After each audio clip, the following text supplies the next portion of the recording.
Deus, cumprimento os irmãos com a paz do Senhor. Amém? Estamos na Igreja Cristã Rede Acolher, no Ministério da Brasilândia, e vamos mais uma vez meditar na palavra do Senhor. Na semana passada, irmãos, na sexta-feira, nós seguimos aqui uma inspiração da carta de Paulo aos Efésios, que pregamos positivamente, capítulo por capítulo, versículo por versículo, e nós fizemos uma ministração na primeira carta de Paulo aos Coríntios, no capítulo 1, e nós demos o tema: as verdadeiras riquezas da igreja. Amém? Glória a Deus, as verdadeiras riquezas da igreja. E hoje nós vamos seguir mais ou menos a mesma linha, ainda no capítulo 1 de primeira carta de Paulo aos Coríntios. Amém? Então abra comigo, primeira carta de Paulo aos Coríntios, capítulo 1. Só que dessa vez nós vamos ler do versículo 26 até o 31. Então enquanto você abre 1 Coríntios capítulo 1, versículo 26, eu vou fazer uma oração. Pai querido, Pai amado, nós te agradecemos por tudo aquilo que o Senhor tem feito em nossas vidas, Pai. A Tua graça, a Tua infinita misericórdia. A Tua palavra diz, Senhor, que as misericórdias do Senhor são a razão de não sermos consumidos e que elas se renovam a cada manhã. Pai querido, nós te agradecemos, Pai. Te agradecemos por tudo que o Senhor tem feito, tudo aquilo que o Senhor tem manifestado. Senhor, a Tua graça que nos atrai, a obra, a Tua igreja, Senhor. Pai querido, nós estamos aqui diante da Tua palavra, Pai. Por isso eu te peço, Senhor, fala conosco. Usa, Senhor, a boca do mensageiro. Usa, Senhor, o Teu arauto que o Senhor dispõe, não por nenhum mérito ou nenhuma credibilidade, Pai amado, mas pela Tua graça e pela Tua misericórdia. Pai querido, eu te peço que o Senhor derrame uma unção necessária, a Tua graça necessária para essa ministração. Dai-nos a inspiração, ensina-nos, Senhor, as Tuas verdades, Senhor, as Tuas verdades, as Tuas riquezas, Pai amado, escondidos, Teus tesouros escondidos. Pai querido, em nome de Jesus, uma vez mais, eu te peço perdão, Senhor, por todas as nossas falhas, todos os nossos pecados, e peço que o Senhor nos cubra com o Teu sangue e nos leva a um nível superior, um nível de graça, um nível, Senhor, da Tua presença, Pai. É o que eu te peço essa noite, e repreendo todo inimigo do Evangelho, e repreendo toda oposição maligna das trevas, e te peço, Senhor, que a Tua palavra vá e produza o resultado pela qual está sendo mandada. É o que eu te peço, Senhor, em nome de Jesus. Amém. E graças a Deus. Amém? Então, 1 Coríntios, capítulo 1, o versículo, vamos ler inicialmente apenas o 26. Amém?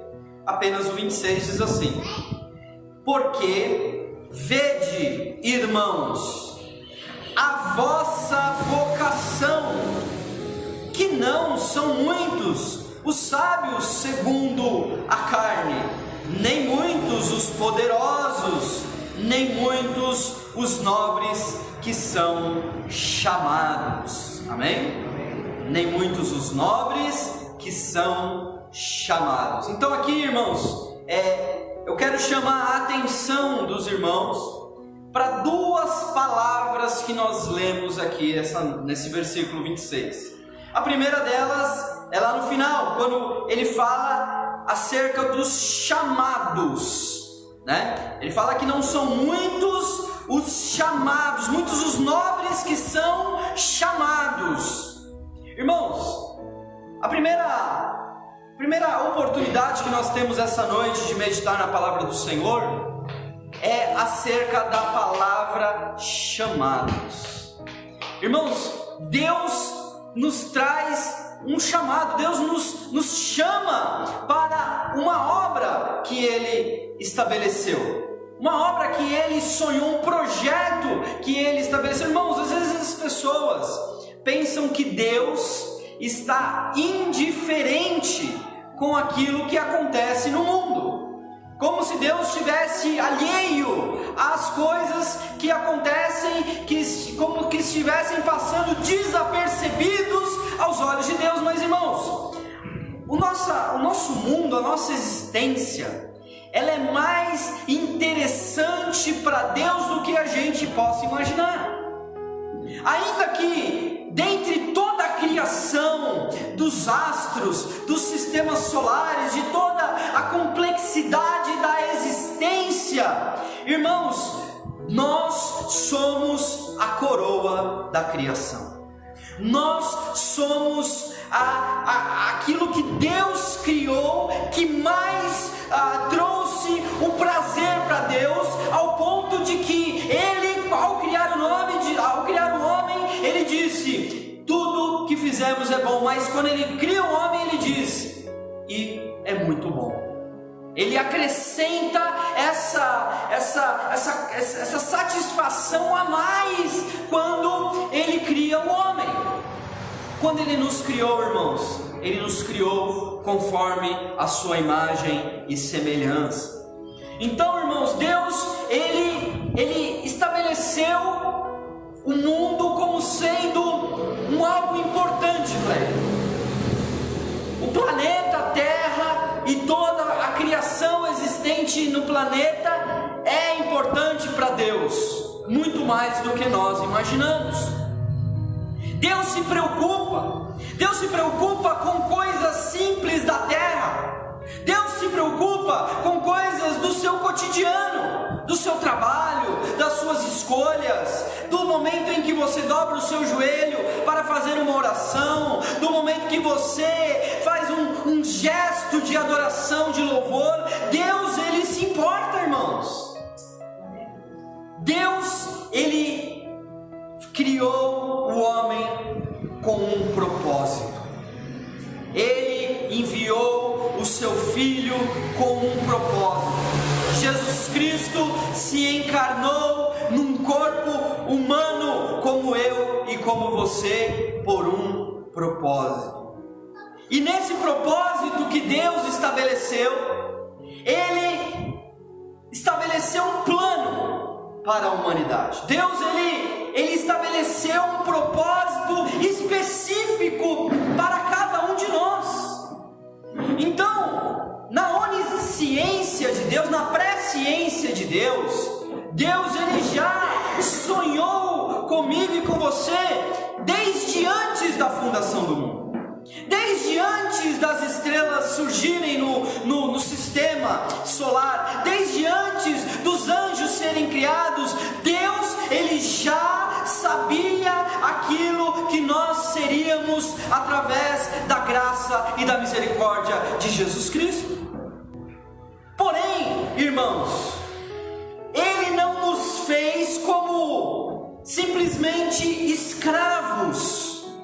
Ele não nos projetou para sermos como máquinas, como robôs que fazem tudo aquilo que Ele quer na sua devida, nos mínimos detalhes. Não, irmão, Deus, Ele quer sim que nós obedeçamos, mas cabe a mim e cabe a você fazê-lo. Deus nos deu a possibilidade de escolha. Isso é muito difícil para os calvinistas, irmãos, que compreendem a soberania de Deus como sendo algo que anula o próprio livre-arbítrio do homem escolher. Mas, irmãos, nós entendemos que não.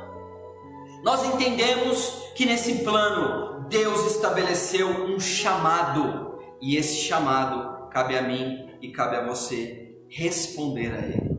Nós precisamos responder, irmãos. Nós precisamos dizer sim ao chamado, porque senão, irmãos, nós passaremos a nossa vida e nós não conseguiremos cumprir esse chamado se nós assim não desejarmos fazê-lo, se nós não nos posicionarmos diante de Deus, se nós não aceitarmos esse chamado. Então, irmãos, o que é? Nós temos que considerar o caráter, o que é esse chamado, como nós podemos compreender, irmãos. Existe Existe uma palavra grega para chamado, a palavra klesis. Talvez te soe familiar essa palavra, klesis, né? Talvez você está lembrando de eclesia ou eclésia. Eclésia ou eclesia é a palavra que é traduzido como igreja. E eclésia significa chamados para fora. Chamados para fora do mundo, de um sistema de pecado, um sistema pecaminoso que arrasta a humanidade para as trevas e para a perdição. Deus nos chama para fora desse sistema. E essa palavra eclésia, né, que é traduzida como igreja, ela tem esse prefixo klesis, que significa chamado, significa vocação. Amém, irmãos? A palavra chamado também significa vocação. Significa um convite divino para abraçar a salvação em Deus. Amém? Glória a Deus. Então, nós somos chamados para uma vocação. Então, o tema dessa mensagem, irmãos, é a natureza da vocação na igreja. A outra mensagem da semana passada era as riquezas, as verdadeiras riquezas da igreja. E hoje nós vamos falar da natureza da vocação na igreja. Amém? Glória a Deus. Então vamos aqui seguir aqui na nossa leitura bíblica. Amém? Glória a Deus. Vamos ler de novo o versículo 26 e vamos ler até, na sequência até o versículo 28. Então, primeira carta de Paulo aos Coríntios, capítulo 1, versículo 26 ao 28, diz assim: porque vede, irmãos, a vossa vocação, que não são muitos os sábios segundo a carne, nem muitos os poderosos, nem muitos os nobres que são chamados. Versículo 27 diz assim: mas Deus escolheu as coisas loucas deste mundo para confundir as sábias, e Deus escolheu as coisas fracas deste mundo para confundir as fortes, e Deus escolheu as coisas vis deste mundo e as desprezíveis e as que não são, para aniquilar as que são. Que coisa tremenda a escolha do nosso Deus, totalmente inverso dos padrões humanos, totalmente oposto ao que nós aprendemos desde pequeno, que temos que se esforçar, que temos que ser os melhores para vencermos na vida, para sermos escolhidos, para podermos ter um bom emprego, para podermos ter um bom cargo na igreja. Temos que ser o melhor, temos que ser os mais fortes. Irmãos, a natureza da vocação, do chamado de Deus, é totalmente oposto de tudo isso que nós aprendemos. Irmãos, aqui a palavra de Deus nos diz que Deus, Ele escolheu as coisas loucas deste mundo. Ah, pastor, então significa que eu preciso ser louco?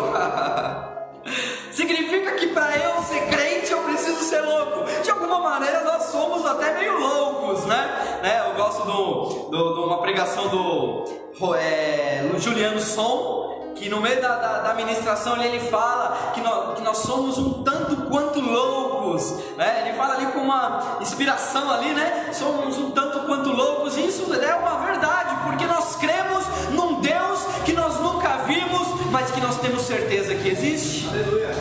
Nós cremos num Deus que não é físico, que não é palpável, que não é tangível, mas que nós podemos senti-lo.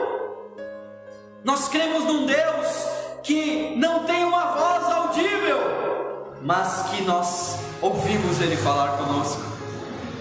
A Bíblia diz que Deus, Ele falou com o homem por muitas maneiras, diversas formas, mas nesses últimos dias tem falado através do seu Filho Jesus, o nosso Senhor. E hoje Ele fala através da sua palavra. O Senhor, Ele nos deixa um pouco quanto confortáveis nessa nossa tentativa de compreender a nossa fé, quando nós dissemos que somos um pouco loucos. Quando nós simplesmente chegamos e falamos, Deus falou comigo, né? Eu lembro quando, bem lá atrás, quando eu não era ainda louco, eu era louco segundo os padrões do mundo.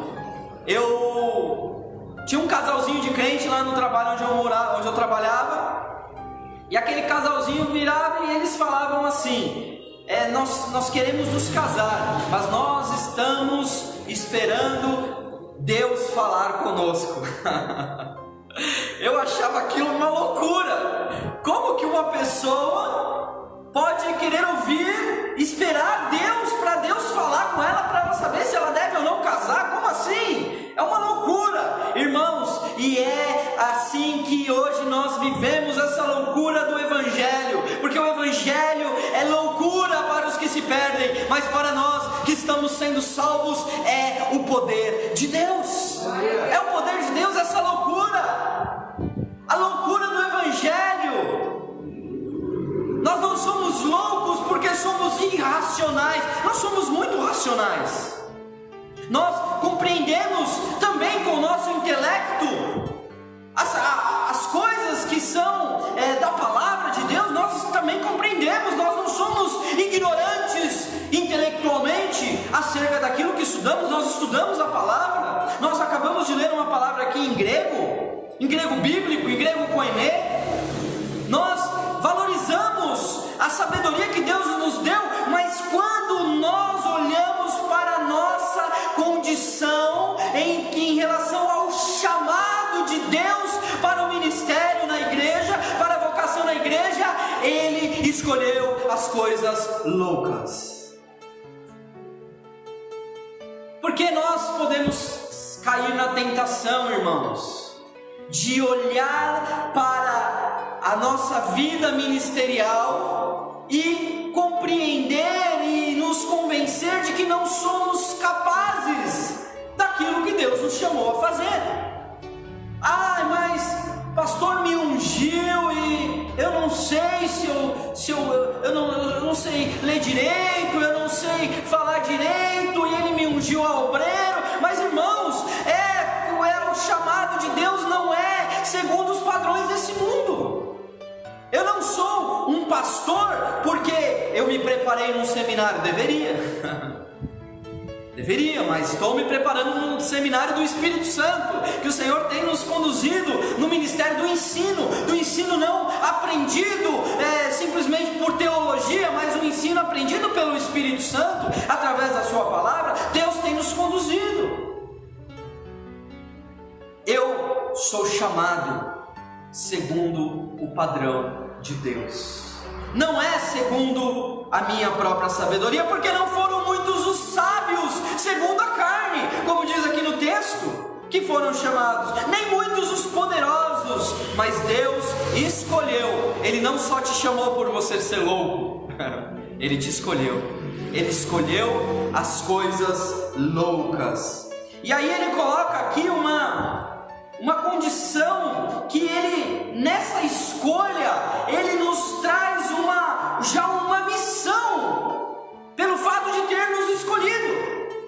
Ele diz que Ele escolheu as coisas loucas para confundir as sábias. Tem um programa de debates teológicos na Rede TV que chama Vejam Só, pastor Heber Pocarelli. E eu e a minha esposa, a gente há muitos anos já assistimos, né? Só que passa bem tarde, assim, passa tipo lá para quase perto da meia-noite na Rede TV. E lá tem uns debates, sempre tem ali os teólogos ali, os camaradas assim, fera mesmo, né? Eu fico lá aprendendo também com eles. E sempre são lados opostos, né? Então sempre um é mais voltado para o calvinismo, né? Para a igreja reformada, e outro sempre é mais arminiano, mais pentecostal, né? E ali eles sempre trazem ali uma riqueza muito grande de meditação na palavra, de reflexão ali através do debate. O debate é muito interessante porque cada um vai defender o seu ponto de vista e nós que estamos ali assistindo, nós estamos aprendendo os dois. E aí nós vamos tirar as nossas próprias conclusões. E a Renata, minha esposa, ela sempre disse que um dia eu vou lá pro Vejam Só. Assim, um dia você vai lá fazer um debate. Eu falo, vixe, dos meus irmãos eu sou o menor, né? Como que um dia eu vou lá? Pensou debater com o Augustus Nicodemos? Misericórdia, quem sou eu? E ali eu fico imaginando que se Deus vocacionou os que não são para confundir os que são, então eu posso até crer na palavra profética da minha esposa que um dia eu estarei lá, e quando eu estiver nos bastidores do programa ali, conversando com os teólogos, eles vão me perguntar qual é a universidade, qual é a minha formação acadêmica, foi o Seminário Batista, foi o Presbiteriano, foi o Mackenzie. Eu vou dizer, a minha faculdade é a faculdade do Espírito Santo. Porque Deus, Ele quer confundir os sábios. Não que eles sejam sábios segundo o mundo, mas só um exemplo que eu dei. Ele vai confundir os sábios, porque a sabedoria não é o fruto de um esforço intelectual que eu e você podemos fazer para atender esse chamado. Não, irmãos. O chamado é algo que vem de Deus e é sustentado por Deus. É Ele que nos capacita, irmão. A capacidade de Deus, ela vem para exercer aquilo que você precisa exercer, irmãos. É muito interessante, porque nós acumulamos sim muitas características de qualidades que nós vamos no decorrer dessa caminhada cristã. Porém, irmãos, muitas das vezes Deus, Ele traz uma unção te capacitando no momento que você precisa. Não é algo que agora é permanente ali. Muitas vezes Deus, Ele vai te dar a palavra certa no momento certo que você precisar abrir a sua boca, para fazer um esboço, para entregar uma comida para um morador de rua, para dar um abraço no irmão aqui que está com a alma quebrada dentro do culto, para tocar um louvor, para tocar um instrumento, para fazer uma oração, para fazer uma intercessão. É Deus que nos capacita, porque Ele escolheu as coisas fracas. Ele escolheu as coisas fracas deste mundo para confundir as fortes. Então, irmãos, fica aqui a dica. Se você já é um obreiro, se você já está exercendo o seu chamado, a sua vocação, meu irmão, nunca se sinta tão forte assim. Nunca se sinta tão experimentado assim, tão experiente naquilo que faz. Porque eu já sou pastor há 30 anos, eu já conheço esse tipo de coisa, eu já vivi muito. Irmão, cuidado, porque Deus, Ele renova todas as coisas.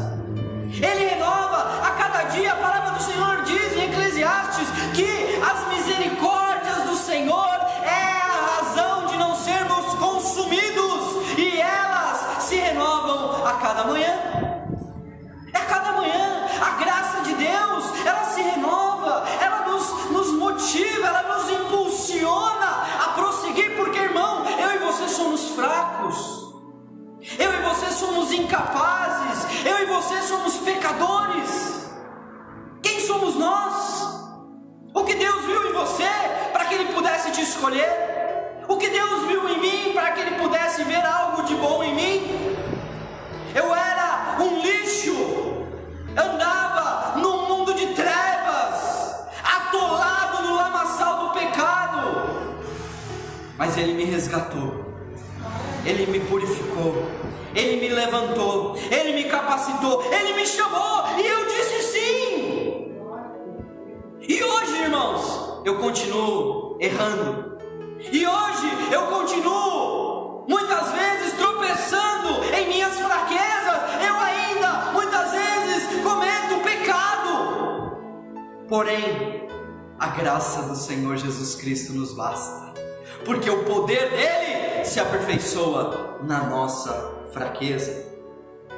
E aí aqui o apóstolo Paulo, ele aperta mais o discurso no versículo 28, ele diz: e Deus escolheu as coisas vis deste mundo e as desprezíveis e as que não são, para aniquilar as que são. Irmãos, desprezíveis, essa palavra é forte, né? Vis, ele escolheu as coisas vis deste mundo, as coisas desprezíveis, as coisas que não são. Irmãos, Deus, ele faz a coisa diferente do padrão do mundo. Irmãos, eu já vi muitos pastores pregarem palavras, mensagens exegéticas extremamente abençoadas, irmãos. Eu já vi homens de Deus falando sobre grego, hebraico, aramaico, trazendo compreensões hermenêuticas extremamente profundas nas raízes da palavra, da cultura judaico-cristã, e trazendo palavras muito eloquentes que faz nos crescer muito. Mas, irmãos, eu já vi pastor analfabeto pregando mais do que eles todos juntos. Eu já conheci pastor que aprendeu a ler na Bíblia. Ele não sabia ler, ele era conhecido como pastor analfabeto.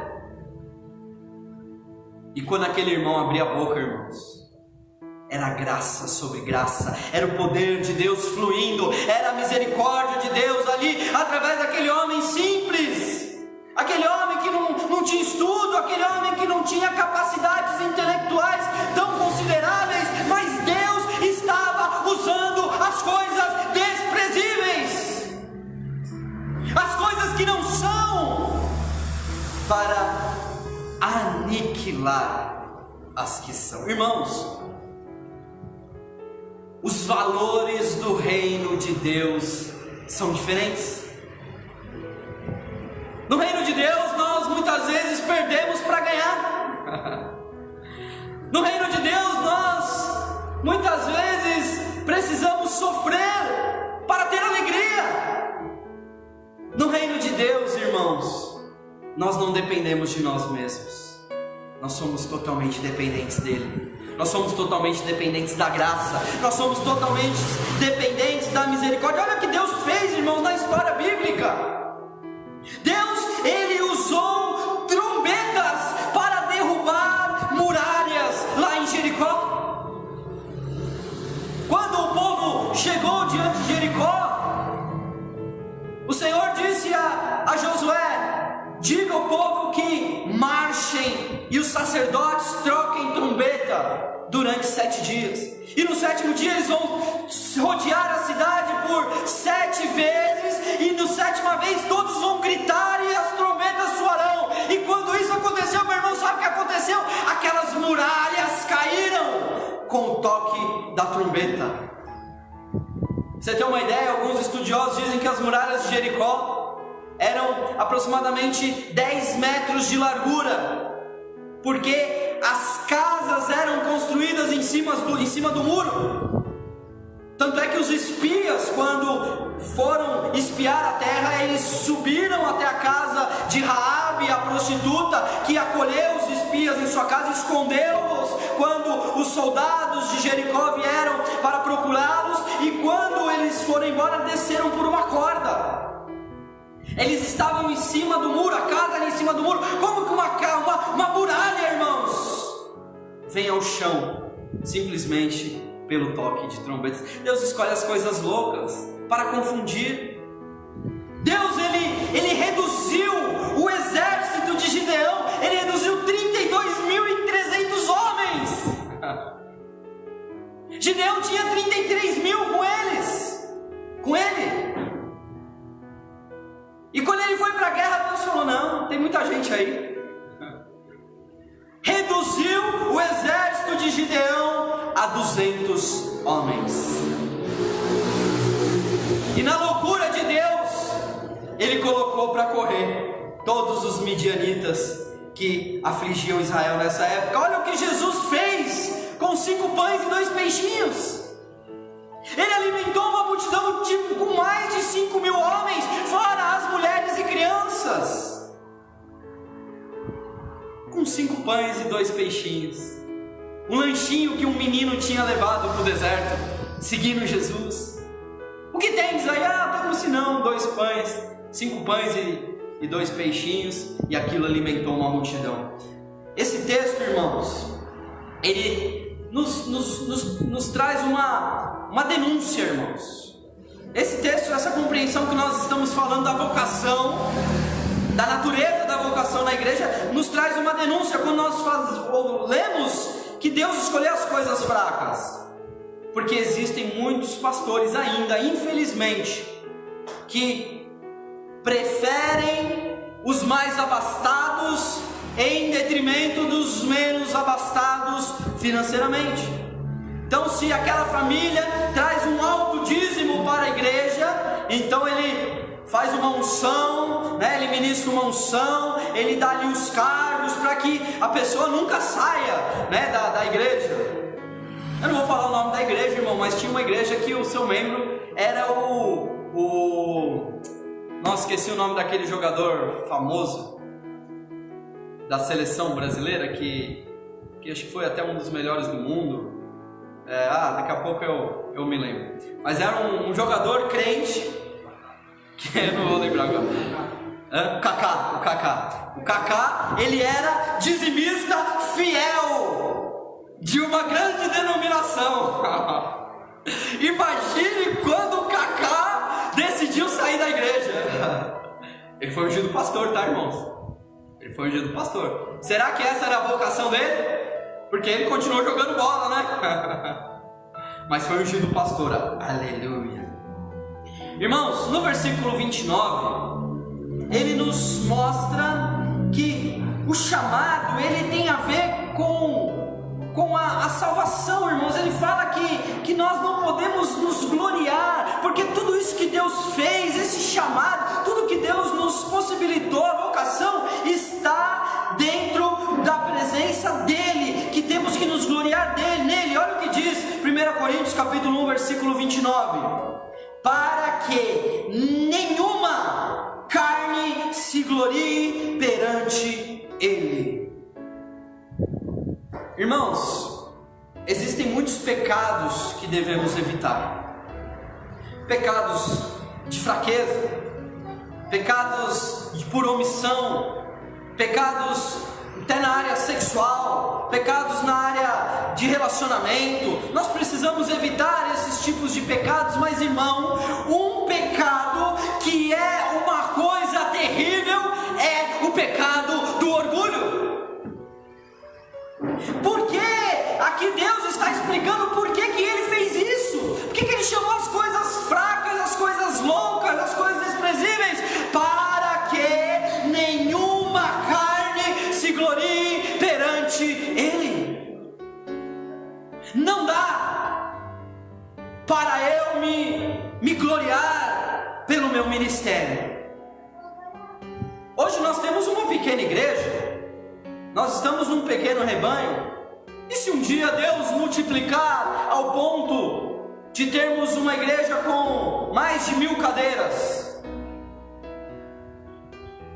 isso é possível para Deus? É possível, mas nós continuaremos na mesma perspectiva de que hoje estamos com poucos membros, seja com muitos, seja com poucos, nós continuaremos pregando a verdade do Evangelho. Sabe por quê, meu irmão? Porque se vier o muito, irmão, é porque Ele nos pôs no muito, porque Ele diz: ser fiel no pouco e sobre o muito eu o colocarei. É Deus que nos coloca no muito e não nós que vamos atrás do muito. Não há aqui, nós não precisamos de estratégias para crescimento de igreja. Nós não precisamos de um discurso eloquente para poder trazer pessoas pelo discurso, pelo convencimento. Não, irmãos. Se hoje nós estamos aqui com poucas pessoas, nós seremos fiéis até onde Deus nos levar. Se continuar no pouco, nós vamos no pouco até o final, irmãos. Não tem problema não. Eu diria que que é até melhor. Né? Porque tem menos problemas, né? Menos pessoas, menos problemas. Mas se tivermos no muito, continuaremos fiel. Então, ele fez isso para que ninguém se glorie. Porque o próprio Jesus, irmãos, ele desceu ao nível mais baixo de humilhação que um homem pode chegar. Jesus, ele na sua glória, ele se despiu de toda a sua glória. Ele é Deus, ele estava no princípio com Deus. Tanto é que na oração que ele faz a Deus, por intercessão aos discípulos, ele diz: Senhor, a glória que tu me deste desde do princípio, me glorie agora, juntamente com os meus irmãos. A mesma glória. Deus, ele era revestido de glória. Toda a criação, consciente de Deus, adorava Cristo, que é Deus. Cristo é o Filho de Deus, Jesus é o Filho de Deus. E o que ele fez, irmãos? Ele se despiu de toda a sua majestade. Ele renunciou aos poderes que ele tinha. Quando ele, na tentação do deserto, o diabo disse: você está com fome? Transforma essas pedras em pães. Ele podia transformar as pedras em pães? Podia. Ele transformou 5 pães e 2 peixinhos para alimentar uma multidão. Ele não podia transformar algumas pedras em pães para ele mesmo comer? Podia, mas ele fez? Não. Aí o diabo disse: olha, se joga daqui. Levou ele para um lugar alto, lá para o pináculo do templo. Se joga daqui, porque está escrito, o diabo disse para Jesus: ele dará ordem aos seus anjos para que te sustentem. Jesus se jogou lá? Não. Mas Jesus não andou sobre as águas. Ele podia se jogar, não ia precisar nem anjo segurar ele, ele é Deus. Mas irmãos, Jesus, ele se humilhou. Jesus, ele se esvaziou. Jesus, ele não teve por usurpação ser igual a Deus, sendo Deus. Que coisa louca! Que loucura esse evangelho de um Deus todo-poderoso que se esvazia, que desce a camada mais inferior da sociedade. Ele se torna na forma de servo. Ele não veio para ser servido, ele veio para servir. Eu fico imaginando Jesus lavando os pés de Pedro. Eu fico imaginando o Deus que criou todas as coisas se inclinando para lavar os pés de um pecador que o negaria ali na frente. Nesse momento, Judas Iscariotes estava lá também. Logo, Jesus lavou os pés de Judas Iscariotes também, sabendo na sua onisciência que aquele homem o trairia. Jesus, ele se fez servo e ele foi obediente até a morte, e morte de cruz. Amém, irmãos? E aqui o último ponto para encerrarmos é do o versículo 30 e o versículo 31, que aqui Deus ele chama aqueles que reconhecem a plenitude desse chamado. Olha o que está escrito em 1 Coríntios capítulo 1, versículo 30 e 31. Mas vós sois dele, em Jesus Cristo, o qual para nós foi feito por Deus sabedoria, justiça, santificação e redenção, para que, como está escrito, aquele que se gloria, glorie-se no Senhor. Aleluia. Irmãos, esse texto aqui é um versículo que me deixa assim, muito mais crente. Esse versículo mexe com o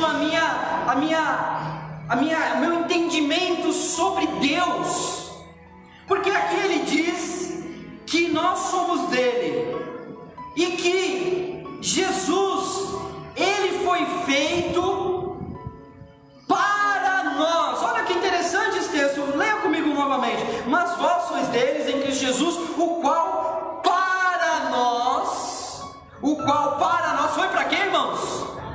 Foi para nós, foi para você? Foi para você? Foi para mim, foi para nós. Olha o que ele foi feito. Ele foi para nós, foi feito por Deus. Sabedoria. É para quem, irmãos, que ele se fez sabedoria? Para nós. Então, se eu sou louco, desprezível, vil, fraco, pecador, ele se fez sabedoria por mim. Ele se fez sabedoria, ele se fez justiça. Sabe o que isso significa, meu irmão? Que Jesus, sendo Deus, ele viveu nessa terra, ele foi santo durante a sua vida terrena, o seu ministério terreno, ele foi santo, porque a Bíblia diz que ele em tudo foi tentado, mas sem pecado. Ele nada foi pecado, ele era santo, uma ovelha muda, santo, santificado, e ele foi para a cruz para morrer no meu e no seu lugar, para ser justiça por nós. Você lembra dos frutos da justificação? Do discipulado nível 1? Nós não podemos nos justificar diante de Deus, irmãos. Ele se fez por nós sabedoria e se fez por nós justiça. Ele é a sua justiça, ele é a minha justiça. Eu não preciso fazer justiça com as próprias mãos, porque ele já se fez justiça por mim. Ele se fez por mim, sabe o que, irmãos? Santificação. Ele se fez santificação por nós. Talvez, irmão, você está lutando contra o pecado. E talvez, irmãos, o pecado tem sido mais forte que você. Talvez o pecado tenha sido mais forte que você. E você continua lutando com a força do seu próprio braço, dizendo: eu vou resistir, eu vou resistir, eu vou resistir, e nunca resiste. O pecado é mais forte do que nós, irmãos. Enquanto nós vivemos nessa natureza pecaminosa, nessa natureza carnal, nós sempre estaremos sujeitos a errar, nós sempre estaremos sujeitos a cometer um deslize aqui, outro deslize ali. Mas, irmãos, ele se fez santificação por nós. A santificação está nele, a santificação não está em mim, a santificação não está na sua força de vontade, a santificação está em Jesus Cristo de Nazaré, porque ele se fez santificação por nós. Glória a Deus. Permanece nele, procura nele, porque nele você vai encontrar a vitória contra o pecado. E por fim ele fala aqui que Jesus também se fez redenção por nós. Essa palavra redenção talvez passe desapercebidos por muitos de nós, mas a palavra redenção significa que ele nos comprou, significa que ele nos resgatou da nossa vã maneira de viver, significa que o escrito de dívida que era contra nós, ele rasgou e cravou na cruz. O escrito de dívida, nós agora pertencemos a ele. Ele nos resgatou, ele nos redimiu, ele nos perdoou, ele nos santificou. Esses 4 substantivos, irmãos: sabedoria, justiça, santidade e redenção, demonstra a plenitude da natureza do chamado que Deus tem na minha vida e na sua. Que sabe qual é, irmãos? Aí ele continua o texto dizendo: para que, como está escrito, aquele que se gloria, glorie-se no Senhor. Tudo que você tem é dele, tudo que você faz é por Ele, tudo que você trabalha na obra de Deus, na igreja, no seu chamado, na sua vocação, é dele, por Ele, para Ele. Irmãos, é nele todas as coisas. Se eu e você temos alguma coisa para nos gloriar, é nos gloriarmos que estamos nele. E isso eu e você podemos fazer com todo o coração, com toda a certeza que a natureza do nosso chamado não depende de nós, que nós vamos viver sim a plenitude do chamado e da vocação de Deus. Por quê? Porque Ele nos chamou, Ele nos capacitou e vai continuar nos levantando, nos capacitando e fazendo a obra de Deus nessa terra, através de mim e através de você, em nome de Jesus. Você pode dar uma linda salva de palmas ao Senhor.